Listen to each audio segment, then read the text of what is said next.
Tonight, I want to reveal something most people completely overlook. It isn't hidden because it's impossible to recognize. It's hidden because avoidants can become incredibly good at pretending that nothing is happening inside them. This is why some avoidants begin to emotionally unravel after an empath finally stops reaching out. The strange part is that the moment they believe they've gained control of the emotional situation can actually be the exact moment their inner world begins falling apart. Avoidants and empaths often exist at opposite ends of the emotional spectrum. One tends to experience emotions intensely, while the other learns to push feelings down. One naturally moves toward connection, while the other creates distance to feel safe. At first, this difference can feel almost perfect. It creates a strange balance, but over time that balance can become an emotional struggle. The empath keeps giving, understanding, forgiving, adjusting, and trying to make the avoidant feel safe enough to open up. Meanwhile, the avoidant withdraws, protects themselves, suppresses their feelings, and creates distance whenever intimacy becomes uncomfortable. But something changes when the empath finally stops supplying that emotional energy. The avoidant may have believed they were controlling the relationship by pulling away, but the truth is that the dynamic was being sustained by something they rarely acknowledged: the empath's constant emotional investment. Avoidants aren't necessarily controlling relationships. Often they're trying to escape the emotions that relationships bring up inside them. And they can continue escaping because the empath is there to absorb the emotional consequences. The empath's patience, compassion, forgiveness, and willingness to understand become a kind of emotional cushion. It softens the impact of the avoidant's withdrawal. As long as the empath keeps showing up, the avoidant doesn't have to fully confront the emptiness, insecurity, fear, or unresolved pain underneath their emotional distance. The empath may provide something the avoidant desperately needs without ever asking for it directly. They provide reassurance without demanding vulnerability. They create emotional safety without requiring immediate emotional openness. They make the avoidant feel wanted, understood, and significant. The empath isn't simply loving the avoidant. They're often carrying much of the emotional weight of the connection through their patience and consistent presence. And eventually, the avoidant starts believing this will never change. They assume the empath will always come back. They believe there will always be another message, another attempt, another conversation, another chance. They think they can continue pulling away while the empath continues reaching toward them. Then one day, something shifts. The empath becomes quiet. Not because they're angry, not because they're trying to manipulate anyone, not because they want revenge. They're simply exhausted. Their silence comes from realizing, I can't keep carrying both of us anymore. At first, the avoidant may barely notice. They assume it's temporary. They expect the empath to return like they always have. They believe the emotional connection will eventually return to normal. But when the silence continues, something unfamiliar begins to appear inside them. Uncertainty. The emotional stability they had unconsciously relied on starts disappearing. The person who used to soften the distance is no longer there to close the gap.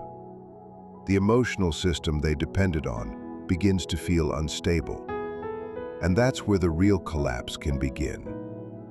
Avoidants often spend years believing that distance is their greatest source of strength. They feel safer when they withdraw. They feel powerful when they don't reveal what they're feeling. They believe emotional independence protects them from being hurt. But when the empath becomes silent, that same distance can suddenly feel completely different. Protection becomes isolation. Independence becomes emptiness. Silence becomes a mirror. For the first time, the avoidant may have no one left to absorb the emotions they refuse to process themselves. The empath's love is no longer calming their fears. Their patience is no longer compensating for emotional distance. Their effort is no longer filling the spaces the avoidant refuses to acknowledge. Now the avoidant is left alone with everything they tried to suppress: insecurity, loneliness, fear of rejection, unresolved wounds, emotional needs, and the uncomfortable desire for closeness. The emotional armor begins to weaken because there is no longer another person standing outside it, constantly offering reassurance. And this kind of collapse is usually quiet. There may be no dramatic confession, no obvious breakdown. Instead, the avoidant begins noticing the absence. They miss the warmth they once considered overwhelming. They crave the connection they convinced themselves they didn't need. They begin remembering the patience they once took for granted, and slowly, regret can appear. Because silence reveals something they were able to ignore while the empath kept reaching out. The empath was never guaranteed to stay.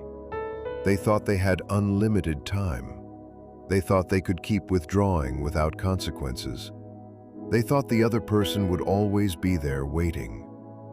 Now they understand that they were never actually in control. The silence forces them to experience the emotional consequences of their own distance. And this is why an avoidant can struggle so deeply when an empath finally stops pursuing them. It's not simply about losing a person. It's about losing the emotional structure that person was quietly helping maintain. They lose the feeling of being understood, wanted, grounded, and emotionally connected without having to do the same emotional work in return. The very silence they once used as protection becomes the silence that forces them to confront themselves. Avoidants can mistake silence for strength because silence has always been their refuge. When emotions become overwhelming, they retreat. When intimacy feels threatening, they create space. When vulnerability becomes uncomfortable, they disappear into their own world. For them, silence can feel like safety. It gives them time to calm themselves, avoid difficult emotions, and escape the vulnerability that genuine intimacy demands. They may believe that staying quiet means they are maintaining control over themselves and the relationship. But for a long time, that silence only works because the empath fills the space it creates. The empath reaches out. They reassure. They explain. They forgive. They try to reconnect. Every time the avoidant moves backward, the empath takes another step forward. Every time the avoidant becomes quiet, the empath responds with emotional warmth. And because the empath keeps turning distance into connection, the avoidant begins believing that their silence is what gives them power. Until the empath becomes silent too. They convince themselves that emotional distance keeps them safe and that they can pull away without paying a price.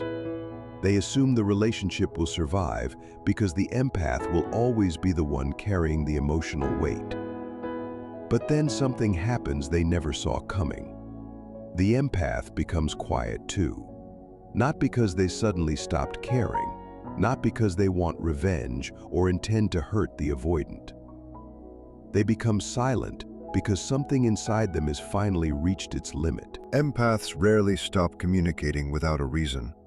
They become quiet after explaining themselves too many times to someone who refuses to listen. They become quiet when they realize their words are no longer reaching the other person. They become quiet when loving someone begins to feel like slowly destroying themselves instead of becoming stronger together. And when that happens, the avoidant's entire definition of emotional strength can begin to fall apart. Silence no longer feels comforting. It feels frightening. The distance that once gave them a sense of control suddenly starts feeling like rejection. The quiet they once used to protect themselves begins to feel unbearably heavy. Because the empath's silence isn't meaningless, it carries a message. It says, "I'm no longer chasing you." It says, "I've given everything I know how to give." It says, "This time, I'm choosing distance for myself." And that's when the avoidant can begin realizing something painful. What they called strength was often fear hiding behind the appearance of control. They depended on the empath continuing to try. They relied on their forgiveness, their patience, their emotional resilience, and their willingness to repair whatever distance had been created. But now that the empath has stopped, the avoidant has no emotional buffer left. There is nobody regulating the connection for them. Their own silence becomes a mirror, and that mirror reflects something they have spent years avoiding. They were never truly comfortable with emotional distance. They were depending on someone else to constantly close the distance they created. Without the empath's warmth, reassurance, affection, and emotional presence, the avoidant is left alone with the feelings underneath their defenses. Loneliness, insecurity, longing, regret. The silence becomes louder than any argument they avoided having. It becomes louder than every emotion they buried and every wall they built. And the reason it feels so powerful is simple this time. They aren't the one choosing the silence. They can decide when to withdraw themselves, but they cannot decide when another person withdraws from them. That loss of control can activate one of their deepest fears, losing someone who mattered far more than they ever allowed themselves to admit. For years, the avoidant may have believed that staying silent made them powerful. But the empath's silence reveals something completely different. Real strength wasn't in disappearing. It was in the person who continued to love, communicate, understand, and make an effort. Real courage wasn't emotional withdrawal. It was vulnerability. And once the empath stops reaching, the avoidant is forced to confront a painful realization. Their silence didn't protect the relationship. It slowly created the conditions that damaged it. Now, the same emotional armor they once used for protection becomes the thing that exposes them. Because when the empath finally becomes quiet, the avoidant discovers something they never expected to learn. Their silence was never true power. It was fear disguised as control. And the collapse begins when they realize that silence isn't power when it comes from the person who loved them most. The empath's quiet creates an emotional space the avoidant never wanted to enter. It pushes them toward the one place they've spent their entire life avoiding, their own inner world. Avoidant people often build their emotional identity around escaping discomfort. They learn to shut down, numb themselves, withdraw, and disconnect whenever something feels too intense or too intimate. These patterns usually don't appear randomly. They can develop from early emotional experiences, unresolved wounds, and years of learning that vulnerability doesn't feel safe. So they keep avoiding the parts of themselves that feel painful, unfamiliar, or overwhelming.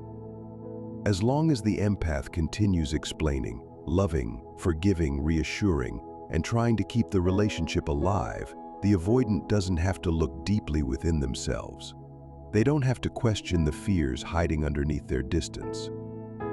They can continue rationalizing their behavior, blaming circumstances, or convincing themselves that the problem is simply that the other person wants too much. The empath's emotional effort keeps the entire system functioning. But once the empath becomes silent, everything changes. Suddenly, there is no one left for the avoidant to hide behind. No emotional conversation to distract them. No reassuring voice to calm them. No affectionate presence to soften the consequences of their withdrawal. No one constantly repairing the damage. The emotional cushion disappears, and the avoidant is pushed directly into a confrontation they never prepared for. A confrontation with themselves, with their fears, with the wounds they buried, with the insecurities they've hidden behind independence, with the uncomfortable truth that they may not be nearly as detached as they always pretended to be. In many cases, what avoidants fear most isn't losing the relationship itself. It's what they might have to feel if they allow themselves to truly connect. That's why they run. That's why they disconnect. That's why they shut down when intimacy becomes real. Looking inward can force them to encounter the parts of themselves that once felt unloved, unsafe, unprotected, or inadequate. It can bring them face to face with painful beliefs such as, "I don't deserve closeness. If I become vulnerable, I'll get hurt, or eventually anyone I love will leave."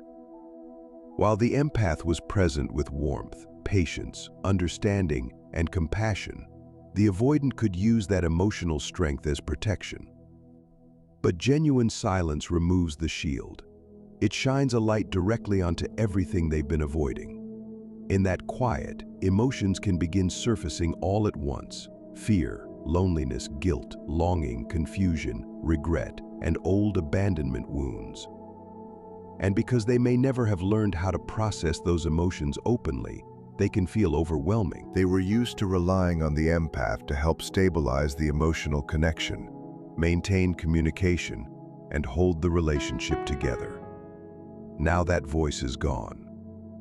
The avoidant is left alone inside the emotional chaos they spent years avoiding. Silence reflects their own behavior back toward them. It reminds them of the distance they created.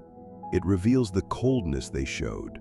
It brings attention to the hurt their withdrawal caused. But most painful of all, it can reveal that they pushed away someone who genuinely saw them, understood them, accepted them, and loved them. That realization can cut deeply. Avoidance may not express pain in the same obvious way an empath does, but that doesn't mean they don't experience it.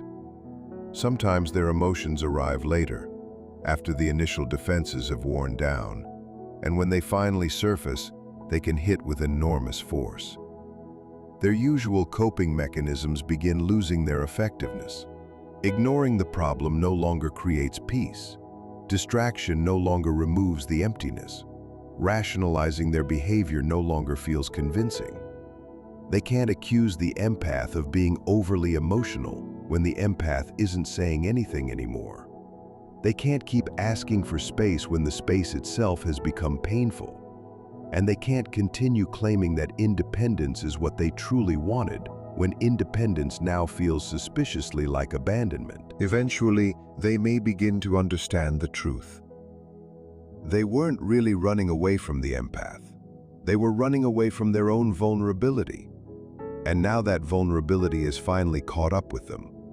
Silence exposes what their calm exterior was hiding. It reveals the emotional immaturity behind constant withdrawal. It shows them the price of choosing fear over genuine connection. It can also reveal something they never wanted to admit: just how much the relationship actually mattered. The collapse doesn't usually arrive as one dramatic moment. It happens quietly. It happens when they're alone with their thoughts, and there is nobody left to interrupt the conversation happening inside their head. They sit with the guilt, the regret, the fear, the longing, the emotional needs they never learned how to express. For someone who built their identity around avoiding emotional truth, this internal confrontation can feel like an earthquake beneath everything they believed about themselves. They begin realizing that the empath's love may have been an emotional anchor, even if they never acknowledged it. And now that anchor is gone. They're left drifting through feelings they once believed they could escape. That's why the empath's silence can become such a powerful trigger for an avoidant's internal collapse. It doesn't simply remove the empath's voice. It removes the excuses. Once those excuses disappear, the avoidant has nowhere left to look except inward. And that is the place they've been avoiding since the beginning. The avoidant often expects pursuit. What they don't expect is peace. They expect the empath to chase them, explain themselves, apologize, reassure them, or try to repair the connection. They become accustomed to a pattern where they create distance and someone else closes it. They retreat and the other person approaches. They shut down and the other person tries harder. They become cold and the other person brings warmth. Over time, this pattern can create a false sense of emotional control. Being pursued allows them to feel wanted without requiring them to become fully vulnerable. So when they pull away, they expect the empath to fill the empty space again. They expect tears. They expect questions. They expect explanations. They expect someone to fight for the relationship. They expect the cycle to continue exactly as it always has. But then something completely unexpected happens. The empath stops chasing. They don't beg. They don't plead for answers. They don't over-explain. They don't try to rescue the connection from the silence. They simply stop. Instead, they become quiet. Not bitter, not desperate, not trying to make a point. Just peacefully, completely quiet. And this kind of silence feels different to the avoidant, because it isn't asking for anything. It isn't trying to repair the relationship, convince them to stay, or make them feel guilty. It simply carries a truth the avoidant was never prepared to hear. I finally understand that you don't know how to show up for me. That calm acceptance can be far more frightening than an argument. An argument means there is still emotional investment. Tears mean the empath still cares. Questions mean they're still searching for answers. Pursuit means the avoidant still matters enough for someone to keep fighting. But genuine peace means something has changed. The empath is no longer fighting to keep the relationship alive. They're no longer trying to revive something the avoidant repeatedly wounded. Their emotional stability is no longer tied to whether the avoidant chooses to stay or leave. And that can shake the avoidant deeply. Because somewhere beneath the distance, their sense of worth may have become connected to being wanted. As long as someone continued pursuing them, they didn't have to face the frightening possibility that maybe they wouldn't be chosen if nobody chased them. Now the chase is gone, and suddenly they don't feel powerful. They feel unimportant. They feel the loss of the emotional place they once occupied in the empath's heart. That realization can expose an insecurity they've hidden beneath years of emotional avoidance. The fear that they are only lovable when someone is constantly trying to hold on to them. The silence reveals how much they depended on the very pursuit they pretended they didn't care about. It shows them how much emotional meaning the empath brought into their life.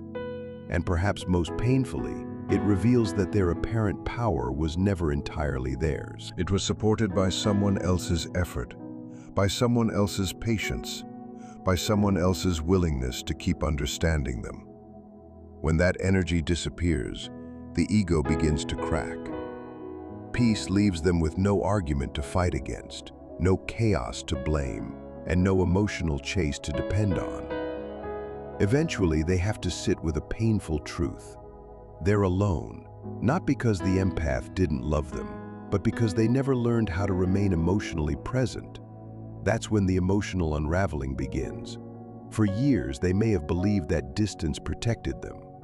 Pulling away felt safer. Shutting down seemed like a way to preserve themselves. But they never considered that the same distance could eventually destroy the connection they were trying to protect. When the empath becomes silent, the avoidant begins seeing the difference between punishment and consequence. Silence isn't necessarily revenge. Sometimes silence is simply what remains after someone has been emotionally neglected for too long. And inside that silence, the avoidant can finally see what their behavior cost. They begin realizing that the empath's love was never something guaranteed. It was generous. Those are two very different things. The empath's patience was not proof that they could tolerate anything forever. Their loyalty was not evidence that they could never leave. Their unconditional love did not mean they had unlimited emotional capacity. Eventually, even generosity reaches a boundary. And emotional detachment rarely happens overnight. The empath usually doesn't wake up one morning and suddenly stop caring. It happens after countless moments of feeling ignored, misunderstood, dismissed, and taken for granted. It happens after giving chance after chance and waiting for the avoidant to finally meet them halfway. By the time the empath becomes truly quiet, the silence isn't an attempt to punish anyone. It's acceptance. Calm, painful, final acceptance. And that silence becomes a mirror. It reflects the consequences of every withdrawal, every unanswered attempt, every moment when fear was chosen over connection. The avoidant can no longer hide behind the belief that nobody ever genuinely loved them, because now they remember someone who did, someone who tried to understand them, someone who offered warmth without demanding perfection, someone who stayed patient even when the relationship became difficult. And yet, they still pushed that person away. In the quiet, they begin understanding that running didn't save them from losing what mattered. Running caused the loss. Fear took them away from the very person they were afraid of losing. And that realization can arrive slowly, but with tremendous emotional weight. They start replaying memories, the messages they ignored, the affection they dismissed, the conversations they avoided, the moments when the empath tried to understand what was happening inside them. Memories that once seemed ordinary suddenly carry a completely different meaning. They begin seeing that the empath kept offering love, even when loving them wasn't easy. And that realization hurts because they aren't simply grieving the person. They're beginning to understand why the person left. The empath didn't walk away because they stopped caring. They walked away because the avoidant never allowed themselves to receive the care being offered.